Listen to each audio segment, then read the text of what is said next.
What's up, y'all? IBO MMA here, back again with another video. Today, UFC 323 predictions. Dvalishvili versus Yan. I already gave my prediction for the main event yesterday's video, so I won't go too in depth with that fight. But the rest of the card, I'm making my predictions, and I'm usually like 100% correct. Why are you looking at me like that? That's a fact. If you're wondering, my hair is wet. I just came from the lake, and I jumped straight head first into the lake, and I came back, and I was like, I need to make a video. No, I just showered, dumb. But nah, let's get into it. Let's get into it. UFC 323 this Saturday in Las Vegas, United States. The main card's really good. The prelims, it falls off a bit, but there's a lot of quality fights. These are fights where like they're unranked, but like, bro, this is gonna be a good fight for the most part. Same with this one. Like, there's a lot of competitive fights. But first of all, Merab Dvalishvili on the early prelims is kind of crazy. I'm pretty sure he was on the main card last fight. Like his last fight, but I don't really understand that. But let's get into it, right? Muhammad Naimov versus Myron Santos is starting the night's featherweight belt. Who am I going?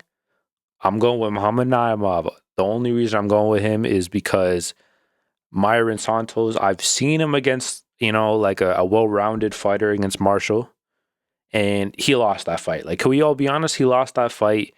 He he should only be on a one-fight winning streak. And then even his last fight against Sadiq Yusuff, like Sadiq is he's a small featherweight. I don't know why. I think they fought at lightweight or something. I don't know what happened with that. But Muhammad Naimov, I just think is crafty enough to get this done. I think Myron Santos, with well-rounded guys, he struggles. If it's not a striking fight, he struggles. And I'm going to pick the grappler in the grappler versus striker matchup. Like, let's be honest, bro. Grapplers are better than strikers. Nah, I'm playing. But I am going to go with Naimov. Close decision, crafting it up. Not even crafting, just like well-rounded. He's just too well-rounded for him, bro. But nah, next fight, Mansur Abdul Malik versus Antonio Tricoli. If I'm being honest, Tricoli, the only reason I know him, he got knocked out by Shar Magomedov. I remember that. I do remember that. And then he got submitted by Trayshawn Gore. So I think he's 0-2 in the UFC. Oh, wait. And also, actually, isn't he Mackenzie Dern's little ting? That's her ting right there. That's her ting. But yeah, I'm going to go Mansur Abdul Malik. I think by knockout. Tricoli is pretty much, he's big for the division, and that's all. Like, he's big, but from what I've seen, he's fought good people. But from what I've seen, it's just hasn't been too great for him, bro. He just not, I don't know if he's UFC level. I don't really rate Mansur Abdul Malik too highly, but he's a good fighter. Like, he had a close fight against Alonzo Menafield. I think that was him, right? It was that him? No. Cody Brundage, right? Cody Brundage, my fault. But nah, Mansur Abdul Malik, knockout, second round. Tricoli, hey, your wife is champion, bro. Your wife is champion. But nah, next fight, IBO Aslan. I'm IBO. Bro, why are you taking my name, bro? Nah, I'm playing IBO Aslan versus Iwo Baranowski. I was very much considering picking this guy Iwo, but just because like IBO Aslan, like I know we share the same name and stuff, but like he just hasn't been too good his last couple performances, right? But this guy Iwo, I looked at his profile, bro. He does not look intimidating at all, bro. I'm not gonna lie. He doesn't have the build, bro. The build is not intimidating. The face, like, bro. I know he's a good fighter. He's 6-0. He's had a hella knockouts, but like, I'm trusting IBO Aslan to get this done by. I'm gonna say he gets a knockout. I say he goes back to his old ways, brawls a bit. I think he gets a knockout. And yeah, bro. Yeah, I'm gonna say a knockout. But they're pretty similar. They're big, powerful brawlers for the most part. I'm going to just say IBO gets the better of the exchange just because we share the same name. But nah, next fight. Edson Barbosa, the legend, versus Jalen Turner, also another legend. Now I'm playing. I'm going to go Jalen Turner by knockout. I just think Edson Barbosa, he's just not, bro. He's too old. He's too slow. He's not slow, but he's, his speed has decreased. His physicality has decreased. When he was fighting at welterweight like 2 years ago or like a year ago, he was actually pretty good. Like, he was ranked material. He was pretty good. But for being honest, bro, the only reason he moved to lightweight is because he's just trying to have a couple of fights, trying to have a couple paydays before he ends his career. I get it, Edson, but this is a fight that I don't know if it's a good fight for you to take, bro. Your last fight against, what's his name, Close? What's his first name, though? I forgot his first name, but Close. Yeah, you just didn't look like yourself. I mean, what am I saying? You didn't look like, that's him now, bro. He's too old. I think Jalen Turner in his prime now. He is coming off of like a year. Actually, no, he fought earlier he fought in like March. He only took off like 6 months, like I swear. Then he went straight into camp. But yeah, I'm going to go Jalen Turner by second round knockout. I think he's just too explosive, too powerful for an old guy, bro. Like, I'm sorry. Bro. I think we might see, I'm going to say a knockout, walk-off knockout. I'm going to say, but I will say this. Edson, he's of the age where he's crafty now. He's a crafty guy against his, when he fought Sadiq Yusuff, he crafted it up. And Jalen Turner, his IQ is not all there. His IQ is not the best. So if anybody can beat someone whose IQ is not the best, it's someone who's really crafty. So I'm still going to go Jalen Turner by second round knockout. What am I saying? But nah, main event of the early prelims. I don't know why this fight's on the early prelims. This is a banger, bro. This is genuinely a banger. Marvin Vettori versus Bruno Ferreira. I am going with Marvin Vettori. Speaking of crafting it up, I think he's going to win a close. Actually, I don't know. I'm going to say close decision in favor of Marvin Vettori. I think Bruno Ferreira, he's stocky, he's powerful, he's big. Can he knock out Marvin Vettori? He's very powerful. He very well can. But I just don't think he's going to be the guy that knocks out. I don't think he's going to be the guy that beats Marvin Vettori's chin. I don't think he's going to be that guy. I think Marvin Vettori is too durable, so the power won't really, play too much into the part. And I think with the leg kicks and just like, we know how Marvin Vettori fights. He's a decision guy. He could strike for 15 minutes, for 25 minutes. And yeah, I'm going to just say a close decision. I think Bruno Ferreira, again, he's dangerous. But I just don't think that's really going to play too much into the part. Because Marvin Vettori, his durability and his cardio is just, that carries him, bro. That's the only reason he's ranked, let's be honest. But nah, I think he's too well-rounded. And yeah, I'm going to go by close decision, Does he get dropped? I don't think so. But let's move on to the prelims. Nazim Sadikov versus Fares Ziam. This is a banger, bro. This fight has not been talked about enough. This is actually a banger. Both guys, very entertaining guys. Fares Ziam, kind of, he's the favorite. That kind of surprised me. But I am going to go with Nazim Sadikov by decision. I can see a TKO in the later rounds, but I'm going to go decision. I just think he outgrits Fares Ziam. And I'm not saying that because he's French. Bro. Like, why'd you even think that? I just think Nazim, they're pretty similar skill level. I just think Sadikov, he just has that dog in him, if you know what I mean. He has that dog in him. Ziam, he's French. I'm just kidding. But yeah, I'm going to go Sadikov by close decision. Very competitive fight. But I just think when it comes to it, I think he's more willing to grit on his mouthpiece and really, go at it. And plus, he's Sadikov, he's like never, I think his first MMA fight he lost. But ever since then, he's on like a 10-fight winning streak. Or Fares Ziam, he got submitted by Terrence McKinney in 2022, bro. People forget, man. He got submitted by Terrence McKinney, bro. It's not a good look, if I'm being honest. So I'm going to go Sadiq by close decision.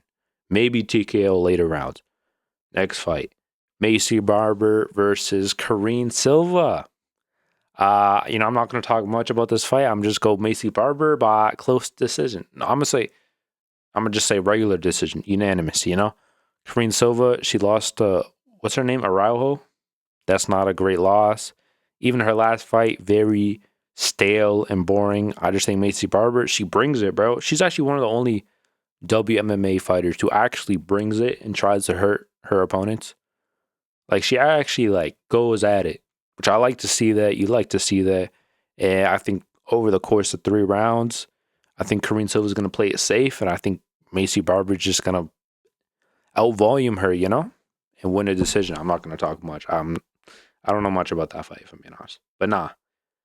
Terrence McKinney versus Chris Duncan up next. This fight should be a banger. Someone's going to finish in this fight. Pause. Let me chill. But I'm going to go Chris Duncan by submission. I think a guy like Terrence McKinney, we all know this. He's dangerous early on. Bro, we all know how his fights go. He's, he gets booked. We're kind of excited. He's dangerous early on, and then he gets finished. He's been on a 2-fight winning streak, but who is he beating? Can we be honest? He beat some dude that lost to Renato Moicano back in the day, and then he beat Vyacheslav Borsev. But that's a good win, but is it though? Vyacheslav hasn't won a fight since forever, bro. Vyacheslav has lost 3 people on this card. I'm not even kidding. Actually, I don't know. But he's lost 4 fights in a row. Is it really that impressive? I don't know. A guy like Chris Duncan, his win streak is a lot more impressive. Who has he fought? His last fight, Rebecca banger. He fought Jordan Vucevic, which I think he's pretty good, right? Jordan Vucevic. He was kind of like a prospect, right? And then he beat, who else did he beat? I know he lost to Manuel Torres. He beat, I forgot. No, he beat Balaji Oki, I'm remembering. And he's just a dangerous guy who can go the distance. He can knock you out. He can submit you. I'm going to say he submits Terrence McKinney with a guillotine or something. They have a scrap for 2 minutes, and then he jumps a guillotine and gets it, He jumps the gilly. Shout out Dustin Poirier. But yeah. Next fight, his teammate, Grant Dawson versus Manuel Torres. This is I don't know who to pick here, bro, if I'm being honest. I want to go Grant Dawson just because, he's way more skilled. And the wrestling, you kind of have to go with the wrestler a lot of the times, the grappler. But, bro, I've seen him get knocked out by Bobby Green. And a guy like Manuel Torres, he's dangerous and he's violent, bro. He's violent. He comes at you with all these different attacks. I'm going to go Manuel Torres because I made the mistake of picking Sean Brady over Michael Morales just because, he's probably just going to take him down. That's my thinking. He's just going to take him down. He might get hurt here and there, but he's just going to take him down. And then we saw what we saw. I think a guy like Manuel Torres, very dangerous, like I said. And Grant Dawson, I think that's the type of style that really is not good for him. And he's never fought someone as dangerous as Manuel Torres. So I'm going Manuel Torres first round knockout, if I'm being honest. First round knockout. Honestly, could come any of the rounds. But I don't see a finish on Grant Dawson's part. And I think Torres, he's just too dangerous not to get knocked out, especially a guy like Grant Dawson, who's, his chin, I'm not too sure about his chin, He got knocked up by Bobby Green. I'm not gonna let him live that down, bro. At least with my picks. I'm not. Main card, Jan Blachowicz versus Bogdan Guskov. I'm going with the vets. Jan Blachowicz, I think he's going to win a decision against Bogdan Guskov. I think when you look at a guy like Jan Blachowicz, even though he is 42 or 43 or something, one of the oldest ranked UFC fighters. Actually, two of the oldest ranked UFC fighters. I just think when you look at it stylistically, a guy like Bogdan Guskov, he's dangerous, but he does keep his hands down, which is good. It's good for his style. He's dangerous. He catches you. But a guy like Jan Blachowicz, I think the technique on him, the leg kicks on him, I think he still has like a good chin. Like we saw him against Alex Pereira. His chin looked great in that fight, you know? Like he kind of ate some shots, not too many, you know, it was majority, you know, grappling on his part. But look at Alex Pereira now. He's finished everyone he's fought at light heavyweight except Jan Blachowicz. That is entertaining. I mean, that is entertaining. What am I saying? That is fascinating, you know? The only person to get finished is like a 43-year-old grown man. But nah, I just think Jan Blachowicz with the leg kicks, he had his last fight was really close against Carlos Ulrich. I don't think he won it. But you can kind of, with the leg kicks, you could kind of see an argument of him winning that fight against, again, a dangerous guy like Carlos Ulrich. I think he still has it. He is kind of easy. He's up there. He is up there. I just think if he wants to, he can grit down and he could hit Bogdan Guskov just because, you know, he keeps his hands down and he gets hit. A guy like Guskov, he'll take a hit to dish out 3 to you. I just think Blachowicz, he's too old and he's too crafty for that. He's not going to fall for that. And I'm seeing a decision. Slow fight, in my opinion. I'm going to go leg kicks. The leg kicks are going to be the main factor towards it. I'm calling it now. Next fight, I'm going with the vet again. Another vets. I don't understand why Payton Talbott is a 285 favorite. Don't understand. He's almost a 3-1 favorite. That's crazy to me. Cause did we not see this? Do we not see him against Raoni Barcelos or what? Did you not see him get effortlessly taken down by Raoni Barcelos? Which Raoni is good, bro. We've seen it. He hasn't lost a fight since then. So props to Raoni. But like Henry Cejudo, he's good enough to take Payton Talbott down, bro. I'm sorry. He's good enough. Even though he's old, his last fight, I think people are too harsh on it, too critical. Again, having a close fight with Song Yadong, like that's impressive. That's very impressive. And then Payton Talbott, his last fight, I know he's on a 1-fight winning streak against Diego Lima. But if we're being honest, like Diego Lima, he's good, but he's a little small for the division. It was a very close fight. Payton Talbott, he won. His grappling looked good, but he's rushing straight into Henry Cejudo fight, which Cejudo, like, I know it's hard to look past the the gold medals or whatever that he keeps bragging about, but like he is a wrestling champion, bro. He is that. I think he lost the wrestling a bit, but like let's be honest, bro.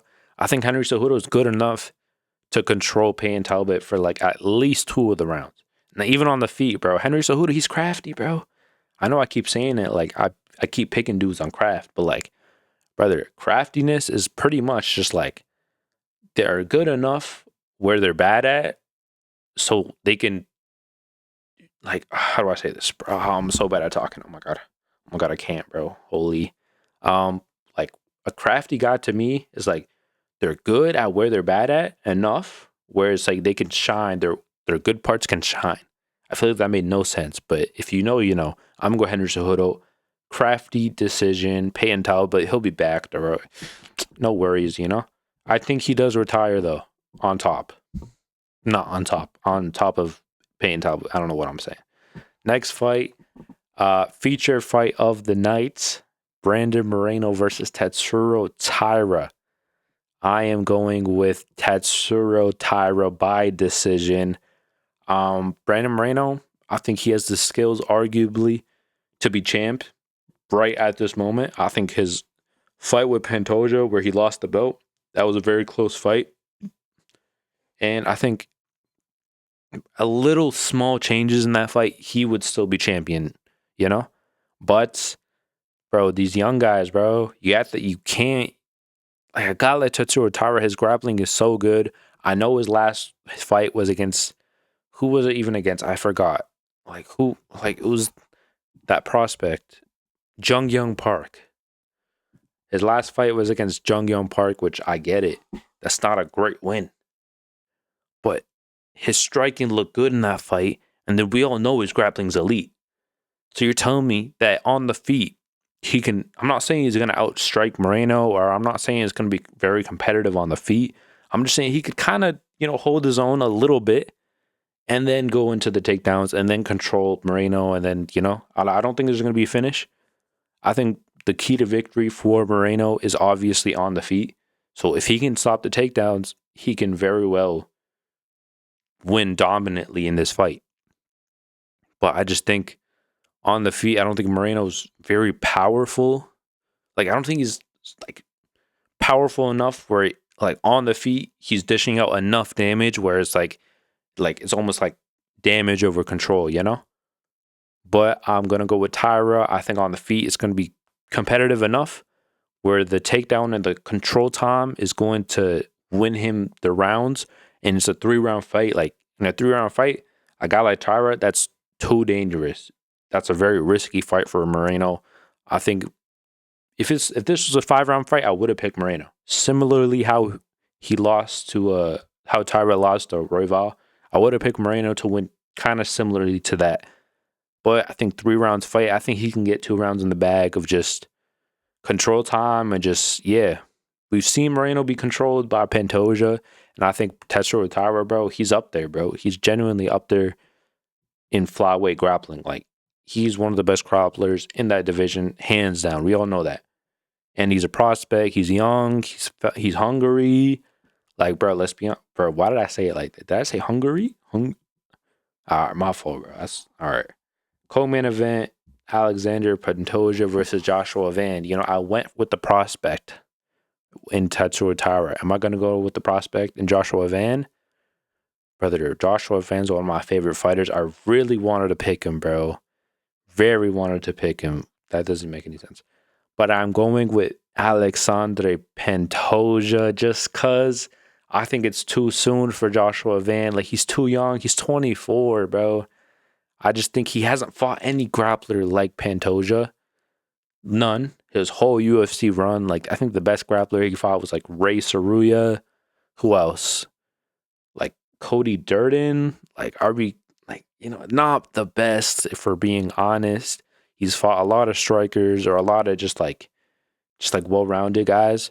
But a guy like Pantoja, if you've never seen that before, like, you're gonna be surprised in the cage because, like, bro, his dominance and his, even on the feet, just his whole style is just like unbeatable, bro. I think he's one of the most unbeatable guys in the UFC, where it's like on the feet, he has a plan. He's going to, with the body kicks and the pressure and the high guard and the leg kicks. So he's good enough on the feet where, all right, he could dish out damage, and then he could effortlessly just like take you down and just do his work. I think a guy like Joshua Van, if he was to win this fight, I think it'd be by decision, just by stopping the takedowns, I guess, and just like on the feet, dishing out as much damage and, as much as you can to like have to win a couple rounds. But I just don't see it happening. I think it's just not meant to be for Van right now at this moment. I'm seeing a Pantoja early. I think it's an early submission, man. I just don't think Van has seen anyone as good as grappling as Pantoja. He's been submitted in the past, Van, by a rear naked choke. I think he trained UFC since he's like 20 or something. Like, he's only been training for like 4 years, which is crazy. And then again, like, bro, Pantoja, he's a vet. He's a champ. He's on the crazy run. It's just too early for Van. I think he'll be back to a championship in, like, he's gonna be one of those guys that comes back to, like, he's like a Gaethje and Poirier, where it's like he'll be back. We all know he's gonna be back. But again, Pantoja, I must say, I just think the grappling is just too much for Van right now. I'm gonna say like a second round rear naked choke. Yeah, if I'm being honest. And then, hey, if all things go to plan, like in my predictions, bro, I think we see Tatsuro Taira versus Pantoja mid next year. I think that's gonna happen. But for the main event, if you guys didn't check out my yesterday's video, I did explain. I went kind of in depth into this fight, but I'm just gonna kind of say it right now. I'm picking Merab Dvalishvili by domination. Similarly to their first fight, I think the stylistically Petr Yan, a guy who starts slow, you're just not gonna beat a guy like Merab if you're starting slowly. You gotta start fast, and even on the feet, if Petr Yan, because Merab, he's been striking with dudes lately. On the feet, I just don't see Petr Yan doing as much damage as he would like to. Before Merab actually goes for the takedowns and gets the takedowns, I just think Merab, he's just gonna do what he does best. I think he might strike a bit maybe early on, but brother, you can tell from their first fight, Merab did not want to lose that fight, and I think he's gonna have a similar approach in this fight, where it's just gonna be the takedowns. I don't even think he's gonna get a lot of the takedowns. Maybe he gets more of them than their first fight, because their first fight, I think he was literally like he had like 10 takedowns off of like 50 attempts. Like, it was crazy. Petr Yan defended like 40 takedowns. But I think this fight, I think the takedowns are going to be there. I think he might get more than their first fight, but bro, Petr Yan, bro, I think it's cooked. Is Merab going to finish Petr Yan? Maybe like a TKO, but Petr Yan's never been finished before, and he's fought dangerous guys like Song Yadong, Sean O'Malley, Aljamain Sterling. Like, he's fought these dangerous guys. I just don't think Merab's going to finish him, but I think it's going to be 50-45 domination for Merab, just stylistically. I don't think a guy like Petr Yan ever beats a guy like Merab, just off their styles. That's just how it is, bro. This is fighting at the end of the day, bro. If it's just not meant to be, it's not meant to be. But nah, if you guys like the video, I feel like I'm kind of yapping. I'm not really saying my points as good as I would like to. Don't worry, I am getting better though. I'm getting better. My hair is almost dry now, but make sure you guys are liking the video, subscribing. I'm almost at 100, which is kind of crazy. And yeah, bro, I'm gonna post tomorrow, bro, and the next day, and the next. No, I'm not making no promises, bro. I'm not making no promises, but yeah, bro, I'm out of here, bro. I'm out of here.